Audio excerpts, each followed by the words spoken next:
Testing.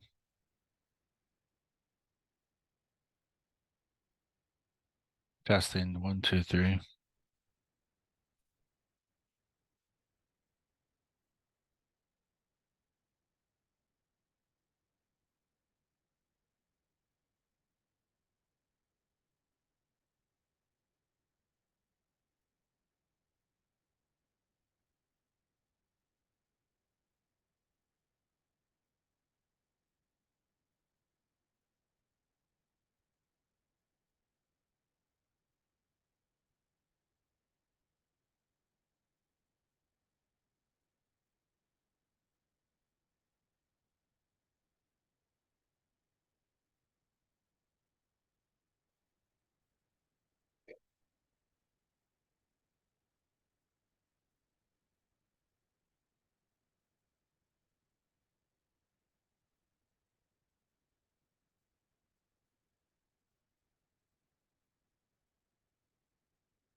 Sure. So I'm going to share again. Where is my session? There it is. Okay, let's see here. All right, we're all seeing that screen right now, the slides. Yep. Okay. All right, Jessica, I'm not getting duplicated now. But I can't hear you guys if you ask me a question in there. Yeah, I can't hear you anymore. So We'll unmute if we have questions in here. okay, sounds good. Yeah, and by all means, as we go through this presentation, as I do this presentation, feel free to ask me any questions during it. Just unmute, come off mute. It's not easy for me to see the chat screen right now. Normally I keep 2 monitors up, but I'm in a hotel lobby, so that's not going to happen. So definitely, if you have any questions, just unmute and we'll talk about it and discuss. This presentation was originally given at the Past Data Community Summit, so it's got the slides from that, but it's valuable to any different community event that we put on because it's always about getting involved in the community. So I did kind of introduce myself a second ago, but I'm Pat Wright. I've been working with databases now for about 20 years. You can find all my contact information down there at the bottom. I'll have this slide up at the end of the presentation as well, so you'll be able to get any of that information there. Some of the big things for me, I do a lot of consulting. I also try to work on various different projects out in the community, and then I also do a lot of photography in my background. All of my virtual backgrounds I use in Zoom and Hangouts are typically, almost all of them are my photos that I took. So this one I just took yesterday at Notre Dame. I was actually there, so it was kind of fun and interesting, but this is how it looks just a day ago. So, okay, so why is this so important? Why is community something that you should be even involved in? A lot of people ask me, like, how do I get started, or why should I do this? What's the big point, Pat? Why do you bother with community, and why is it so important? Well, really, it's more than anything else. It's a career-changing event. It definitely benefits your career more than anything else to be out there speaking and part of the community, really, because the community is what's going to give you your future jobs. It's going to help prevent layoffs in the future, and it's going to get you your next big thing or something like that. It also gets you the ability to talk to other people when you need a problem solved. Like, let's say I can't figure something out. Maybe I can call on Roberto or call on Ashutosh or call on somebody else and say, hey, remember how we went to that conference and we were talking about logical replication for Postgres and I couldn't get it to work? What do you suggest? These sort of conversations and stuff are a lot easier if you have a community out there that you can reach out and talk to. And I know a lot of people are like, well, we can do that on a Slack or a news group or a use list or something like that. Yeah, but if you have a direct connection with somebody, it makes all the difference in the world. So really being part of the community is more important than anything else in your career, in my opinion, because the more you have that community connection, the more you're going to be able to easily get a job and do things in the future. So that's kind of why you should be part of the community. Why do I throw in these pictures that look like this? Because they're fun and they're interesting. These pictures that took a lot of work on my side to get to take these pictures. And I like to say that I can do these pictures and these photos and do these sort of things because of my involvement in the community. Because I've put my time and energy into the community. I always have a good place to work. I always, know where I'm working, things like that. And so it's made it so I've had a lot of ability to do fun things like take these photos and stuff. So, okay. So another why, it's a very important, as I kind of talked a little bit more, and I'll deep dive into this a little bit more, is that layoffs impact everybody. We've all been part of these at some point. Well, maybe not everybody, but I was in part of a layoff early on in my career, and it didn't feel good. Let me tell you, it was weird and it's hard and it's difficult, and layoffs are never fun, and it impacts a lot of people, and even more so now than in times in the past. This little chart, if you go to this site trueup.io/layoffs, they will show you how many layoffs have happened in the last little bit of time. This was 2023. If you go there now, you'll see what happened in the end of 2024 too. But it's really important to note that nobody's immune to these things. Layoffs happen to everybody, no matter what. Nobody's immune to it. I mean, you have Amazon right there, Google, Microsoft, Salesforce. People think, oh, I work at a giant bank or something else like that. I'm never going to get laid off. No, that's not true at all. You could get laid off anytime because the business is not necessarily invested in you.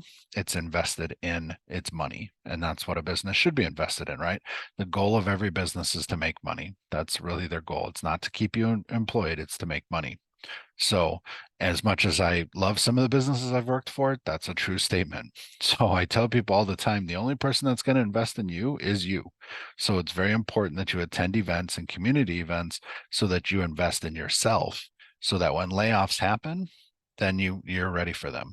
And I can tell you right now, it doesn't mean that you're never going to get laid off being part of the community. It means when you do get laid off, you're ready to go. You're ready to talk to somebody. You can say to your network, hey, I need to get a position. And look, we had this going on and so forth and so on. So that's why it's really important to be in the community. I really do want to mention that in 2024, at the end of the year, we did have a big push again in layoffs. A lot of people are saying they haven't seen anything as bad in the last 2 years, but the end of the years do tend to have layoffs and that sort of thing. So be expecting it. So now, how do we get over this whole problem of, Pat, I really can't stand speaking or being part of the community because I'm an introvert. Most engineering people and computer science people are introverts. It's kind of our natural nature. We don't want to be out there talking and doing things like this. And everybody says to me, Pat, you're an extrovert and you can do those things. I said, no, no, no, no. First of all, I'm an introvert. Let's make this 100% clear. I love my alone time and I love it a lot when I don't have other people around me a lot of the times. But I learned early on in my career how to kind of pause that and slow that down and say, nope, I need to do this to better my career. So I'm going to have what I call 20 seconds of courage. 20 seconds of courage means you have 20 seconds to take and push the button to submit on a new session, on a session like I want to present on this session. You may already know the session, you may have all the details about it and everything else, but to push that button to say actually submit to a conference, it takes 20 seconds of courage. If you can overcome that, then you can do anything. You can make sure that you can get into those sessions and things like that. So 20 seconds of courage is all you need to change your life forever. For whatever you want to do, it just takes that 20 seconds of courage. Now, there's a lot more to it after that, and we'll talk about that in a second, but it's that simple little change that will make all the difference, is that 20 seconds. Okay. And now how do we fight the 20 seconds? How do we help ourselves get a little better about doing things when we don't want to necessarily, and forming basically what we call good habits, not bad habits? So you don't want to push the button. You don't want to submit that because your mind in your head is saying, I don't want to get up in front of people. I can't speak in front of people. I don't have anything to add. You're thinking of all these things. You need to change that script, and you need to make a script that says, I can do this or I will do this. And you need to say to yourself in very specific and blunt terms. What I always use for this portion of the presentation is my addiction to donuts. I have a serious addiction to donuts. I love them. And I am a big person. I don't need more donuts in my life. I don't need to add any more sugar into my life. But every time I drive by a gas station or something else, I have a script in my head. And that script says, don't go in and have a donut because you want to keep hiking until you're 65. You want to be able to hike the subway where I took that picture earlier on when I'm 65. And the only way I'm going to do that is if I stop eating donuts. So I tell myself that script over and over and over again every time I drive by a gas station. And a lot of people say, Pat, really, is it every time? I'm like, yes, it literally is every time. You have no idea how addicted I am to donuts.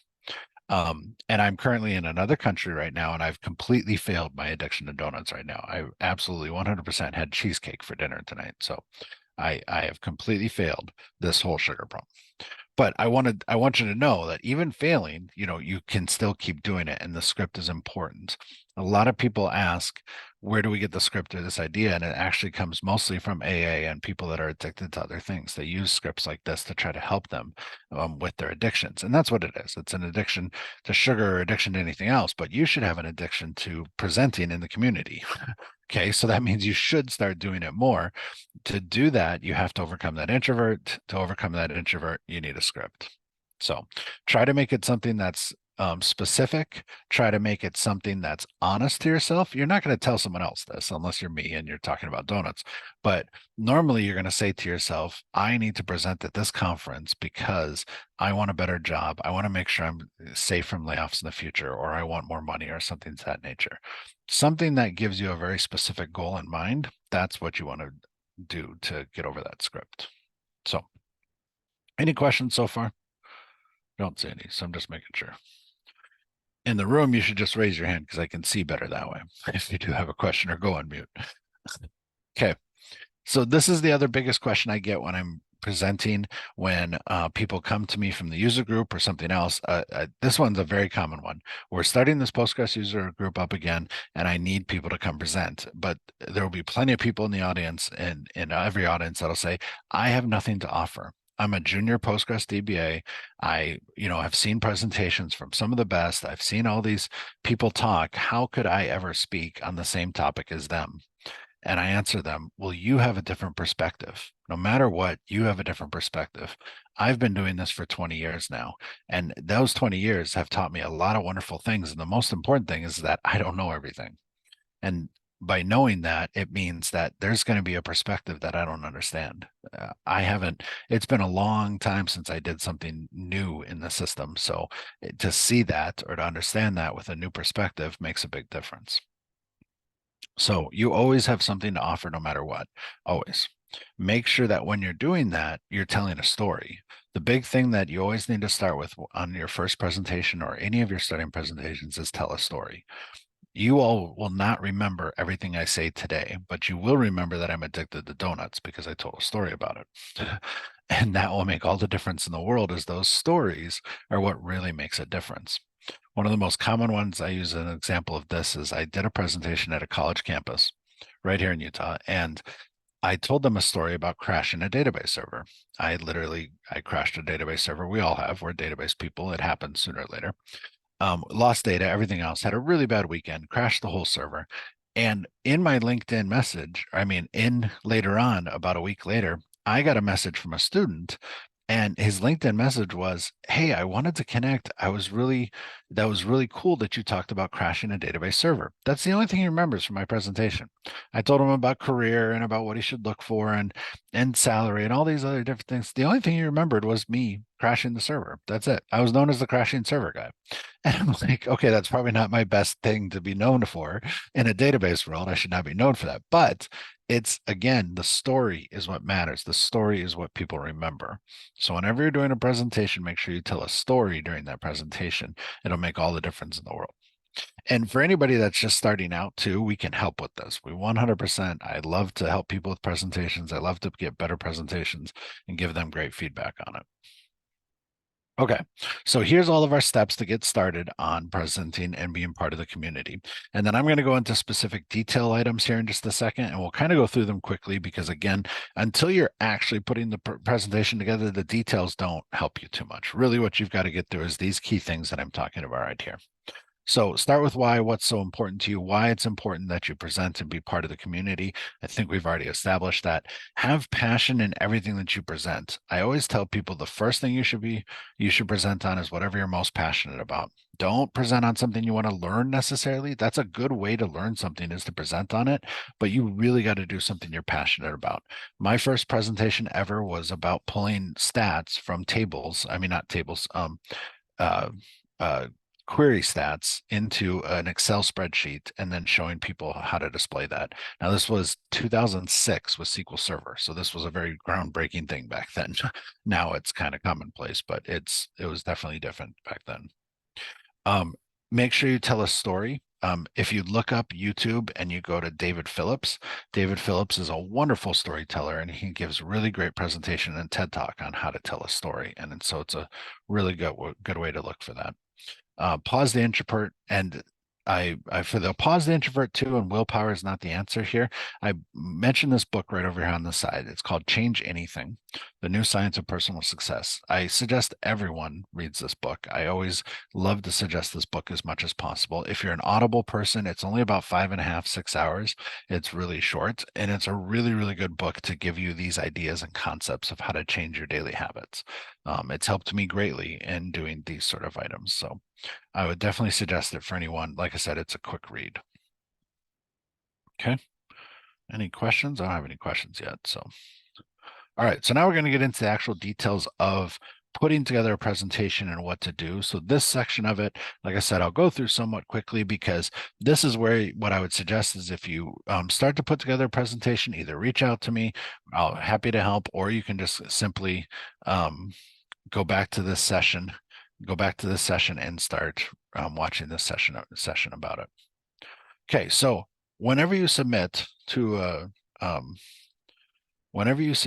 conference event, anything like that, make sure that you always put on multiple sessions. People say to me all the time, but Pat, if I submit multiple sessions, somebody might actually take more than one session and I'm just getting started. No, you don't have to have it happen that way. You can tell the organizers I can only do one session. There's nothing wrong with that. The organizers say, okay, no problem. The reason you submit multiple is that if you actually submit something of the exact same session that somebody else did, you're giving them options so that they can say, okay, I'm going to take it from this person and not from this person, or switch it around. Giving the organizers options gets you a better chance to be able to get into the sessions directly. So always submit multiple sessions. Different simple things here. Proofread, of course, write for the audience you intend to have. I always like this one. Brent Ozard does a really great presentation on this and a really great blog post, but he talks about you should really be talking to the people you want in the session. If you do a presentation on, say, Postgres logical replication, and your intended audience is how to tell DBAs how to set it up, how to get it started, and so forth, then you want to put that in there. The intended audience for this is the DBA community, that sort of thing. If you say the intended audience is the dev community and then they don't get any good information and they walk out of your session or they give you a bad review, that's kind of on you for saying that it was for the dev community and it wasn't. So make sure you know who you're presenting to by putting that profile in there and make it clear. That way people aren't upset about the session that they go to. Make it summary short and clear. Just have somebody proofread it, I think, is the best thing. A lot of people like to make some sort of funny comments, or they'll have inside jokes in their abstracts and their submissions. Try to do that not too much. Maybe if you're further along in your career, that's something you can do, but early on, you should really just say what you need to say in your abstract and submission. Okay, when you're getting ready for your presentation, really the biggest thing here on getting ready for preparation is present to an empty room. A lot of people will say to me, well, what about this fact or that fact? And I'm like, look, you need to get up and start talking. Let me make this 100% clear. You need to talk. You need to say your presentation at least 2 to 3 times before you actually get up and present on it. That's the best. I've always found that 3 is my magic number. If I do something about 3 times as a presentation, I can usually do the presentation again without too much difficulty. And it's easy. It's already memorized and that sort of thing. So present to an empty room.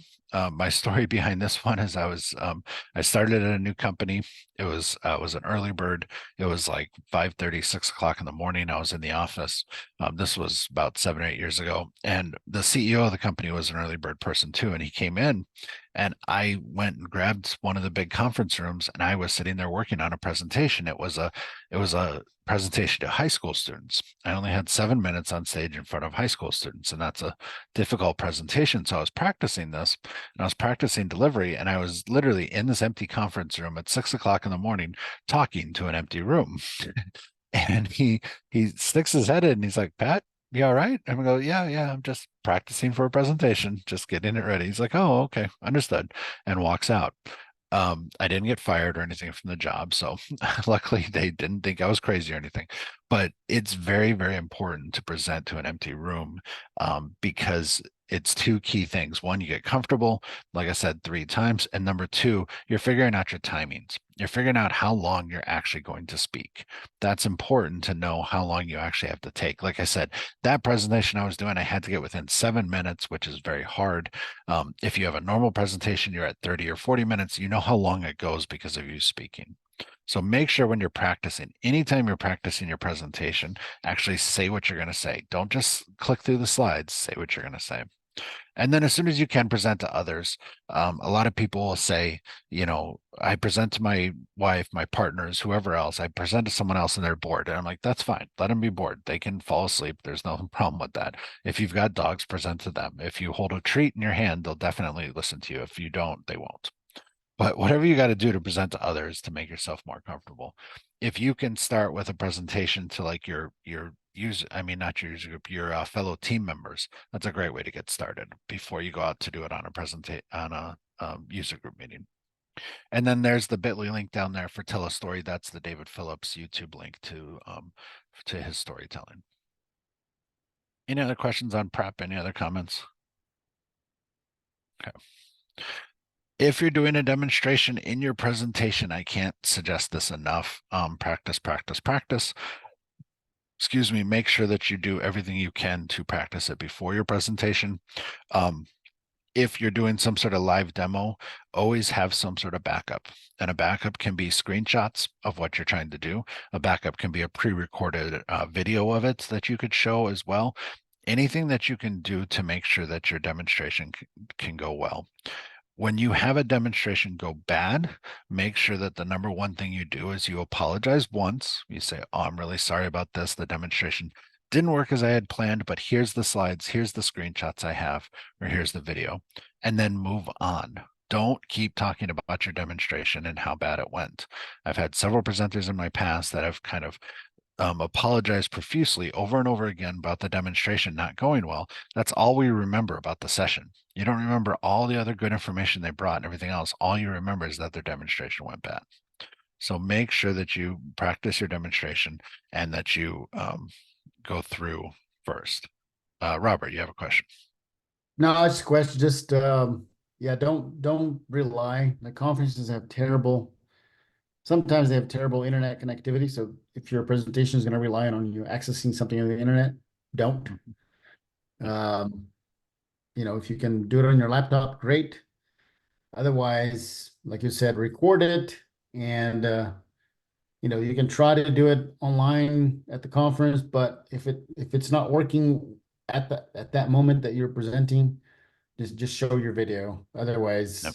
you're gonna spend 10-15 minutes trying to get internet working or trying to access your cloud provider or whatever it is, and it's terrible. Yep. Also, to add to your internet, and you're totally right, Robert. I've definitely ran into that a lot too. is don't rely on something like a VPN. Like don't VPN back to your own company systems and then present that. There's a lot of reasons not to do that. Number one, don't present your company systems to a presentation. Get it in your own Docker containers, your own things like that, because you don't know what you could possibly show from your own company stuff. And if you record it, that could be a problem. Number two, a lot of hotel internets or event internets or anything else like that block VPNs. So if you need a VPN to actually get to it as well, you're going to run into a problem there as well too. So always have plan Bs for your demonstrations and how you get there, and test those when you're on site. That's the whole point of this testing. Test that it works on site. If it doesn't, start talking to the organizers and everybody else to figure it out. Thank you, Robert, for adding to that. Okay, so what do you do on the actual day of the presentation? Now, no, this is not to drink all these bottles of alcohol. That is not the goal. The reason I use this photo is that I was prepping for a party, and that was my party prep. So no, that is not what I do or drink before any of my sessions. Hopefully none of us will do that. But confirm with your organizers. As an organizer of events, please tell us that you're on site. When a speaker doesn't show up to one of our sessions, we get very, very concerned, and we're trying to text and find them and so forth and so on. So make sure this organizers know that you're on site and you're there and ready to go. Check your room. I always try to get into my room first. When I did this Past Data Community Summit, the Past Data Community Summit is very large. It has, I think, 150 sessions going on at the same time. And so I needed to find my room and figure out where I'm going to be and when I'm going to be there and everything else. So it's very important to check your room, check where you're going, and make sure you know where that is. I do lots of water for myself. If you need something like energy drink or something like that, make sure you do it about an hour or an hour and a half before your session. Don't try to pound it right there during your session. Everybody controls how they handle caffeine differently or what they need, but think about it, what you're doing right before. Test your demonstrations, then test them again. Like I said, testing your demo is a great idea. I've had more than one presenter in my events literally have their demo tested at 9 and then it failed at 1 in the afternoon. So it's happened before. I had also a gentleman that came at about 9 a.m. He started testing his demos and Windows came along and said, I want to run updates. And it did. And he ended up breaking a whole bunch of his demos in the afternoon because darn Windows updates. So don't do Windows updates. Don't ever do Windows updates before an event. So, or any updates. If you're on Linux, don't do any Linux updates, whatever it may be, don't do them right before an event. So, yeah, anything else here? I've got one other thing on speaking, but I'll talk about it on the next slide too. Okay. So presentation time, the one I'm going to add to this too is that what I've really started to do in the past is a good hot tea or some sort of hot liquid of some sort. You can even just do some warm water or anything else is good for your throat about an hour or so before presentation time. I found that it's made it a lot easier for me to talk during presentation time. So it's something that I've kind of done as my normal habits now, is that I'll usually get a tea right before, some sort of hot water, something like that. A coffee is fine as long as it's not, say, a sugary coffee, but all of that before your presentation. And I don't mention it specifically in here, but stay away from any sugary soft drinks or anything like that when you're presenting. They will gum up your mouth. You want to just keep water near you, and that's about it. Try not to do anything else during presentation time. So when you're doing a presentation, it is okay to say the words, I don't know. 99% of the time, you will not be the most important, not the most important, most smartest person in the room every single time you do a presentation. It's going to happen. There's going to be someone that knows more than you about whether it's Postgres or SQL Server or something or whatever you're doing. There's definitely going to be somebody that could know more. So I don't know is valid. What you need to say whenever you say I don't know is say, let me follow up with you on that. Let me get your information and try to follow up via email or something else and put something in there to try to follow up. So it's valid to say I don't know as long as you're following up with the person. That's what you really want to try to do. And you could say, let's talk about this afterwards in the hall. Let's talk about this here. That's a valid follow-up. So repeat the question. This is a big one. Whether you're online or not or anything else, make sure you repeat the question. If you're in a large room, you may not be able to hear what else is going on. Somebody else may not hear the question. So it's important to repeat it whenever you're doing that. Comforts, if the conference says you need to wear a 3-piece suit, you probably don't want to attend the conference. If they, but honestly, just be comfortable with what you're wearing. A lot of people, nobody really, in our day and age of conferences, really require a 3-piece suit unless you're in academia or in some sort of very specific professional conference. But 9 times out of 10, you're going to be in a cool t-shirt and something like that. So make sure you wear something that's appropriate, but also be comfortable when you're doing it. Plug in your computer. This one I'm breaking right now. I'm literally in a hotel lobby and I do not have my computer plugged in. There's 2 reasons to plug in your computer though. One, you could be running out of power. Number 2, your screensavers and stuff act differently when you don't plug it in. So it could try to kick on screensavers or things like that. So definitely think about this, and if you can plug in, do that. Those last 2 are really about having good presence. Make sure that when you're presenting that your eyes up, talking to the audience, you're not hiding behind some podium or something else. You're making sure that you're there speaking and being engaging to your customers.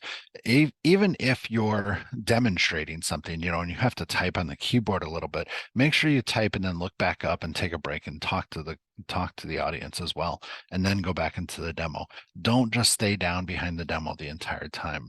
A lot of people like to live type in their demo and stuff like that. I'm not a big live typing person. I'd rather copy and paste scripts. I'd rather do that to make it easier. Unless you're really, really good at live typing inside a demo, I wouldn't do it. I would never do it. I would copy and paste and keep it that way. And keep things moving. If people ask questions, it's okay to say, that's an excellent question, and I'd love to talk more about that, but please let's do that after the session so that we can keep moving on time. I have got a certain amount of time. There's no harm in saying that you have a certain amount of time, because you do. Everybody knows they only have a certain amount of time. That's why they're coming to the session. They only have a 60-minute session or whatever else. It is the presenter's responsibility to control the time. If a presenter goes over, it's not because they were asked too many questions. That's not the case. They just did not control the time properly. So you have to take ownership for that, and you have to make sure that you keep things moving. So questions here? Anything else anybody wants to bring up on presenting? This is a good time for me to get a drink. Okay. No, one of the number one things to worry about once you hit that 20 seconds of courage and once you hit that button is you're going to have to get feedback on it. So I always tell people, as soon as you hit that button and as soon as you submit that session, now you have to be ready to actually get feedback on it. And unfortunately, in this day and age, and any day and age, you're going to get feedback that sometimes says you sucked. It's going to say that and nothing else, or this was crap, or I didn't learn anything from this session. These sort of things are not good feedback, but you're going to get that feedback sooner or later. Somebody's going to say it's bad, and you have to be ready for that. And we call that put your armor on. Basically, be ready to take the messages that are just not helpful, because it's going to happen no matter what. But the good news is hopefully you'll get good constructive feedback. Things like saying, hey, Pat, stop moving around so much, or stop doing this. Hey, Pat, you should really mention these items in your talk and not these items in your talk. Those are helpful constructive items that somebody, put in the effort to say, you need to do this and not that. But if it just says you sucked or something like that, there's not a lot you can do about it. It's going to happen. There's nothing you can do. So other items to follow up on is make sure you follow up with the attendees from training or anything like that. If you can blog about it, that'd be great. Post on LinkedIn, wherever. Going back to the original why, you want to show that you're part of the community. So mention that you're part of the community. Post things on LinkedIn and say, here's the recording to my recent session. Here's the blog post about this recent session, things like that. That helps you to show, once a recruiter or a person hiring looks at your LinkedIn and sees all these presentations and all this community activity, that's a good thing. That's not a bad thing. So it's very important to have that. I can tell you right now, almost every interview and every hiring I do, I look to see what people have been doing in the community and whether they've been active or not, because it shows me that they're trying to get out there and help other people, which is important to me. So make sure you follow up on it. Make sure you put things out there on those items. Okay. And now I'm going to go to the last one, that this is both important and kind of the end. I want to make sure I mention this, is that in your sessions, a lot of people still put Q&A slides up here. Okay. I think Q&A slides are the worst thing ever. because you're literally telling everybody, let's ask some questions and answers, but you're giving them nothing to look at that entire time. Q&A could take 10, 15 minutes or something else, but there's no good information on that slide besides the letters Q and A. It doesn't help anything. So I always put this slide, the same one that I started with, at the very end of my presentations, and then I speak to it. And I basically just say, I make sure that I say to my audience that this session is over. So I'll tell them something like, thank you all for coming. I really appreciate it. The session is over. If you'd like to ask a few more questions, I'm available for another 5 to 10 minutes. But if you need to leave, please go ahead and do so. Now you haven't made it awkward. Now you haven't said, somebody's got to wonder, should I get up and leave? Should I not? Should I wait for all the questions to get answered? Should I not? They just know you've now cleared it. You can leave, you can go ahead, and you can do that. So it's really important to put up something like this. And now if they want to sit here and take a picture of your contact information, they have it while you're talking about questions and answers instead of just a simple slide that says Q&A. So and I'm a victim of the Q&A thing. I used to do it all the time. I used to have Q&A up there, and then I had this slide, and I'm like, this is just a waste of time. So now I just put this slide up, and I talk to it for any questions or anything else. So with that too, I will go ahead and end. Thank you all for joining. I really appreciate it. Hope you all enjoyed the session, and hopefully everybody on this call speaks and presents in the next 3 months. For those that are members of my team, I expect that in the future, so get ready. But yes, hopefully we see you at an event very soon, because we'd love to see everybody at an event. So thank you, everybody. I'll go ahead and end the session now. I'm going to stop the recording, but if you have any questions, we can feel free to chat a little bit more about questions here. Thank you. Where'd the recording button go? There it is. No.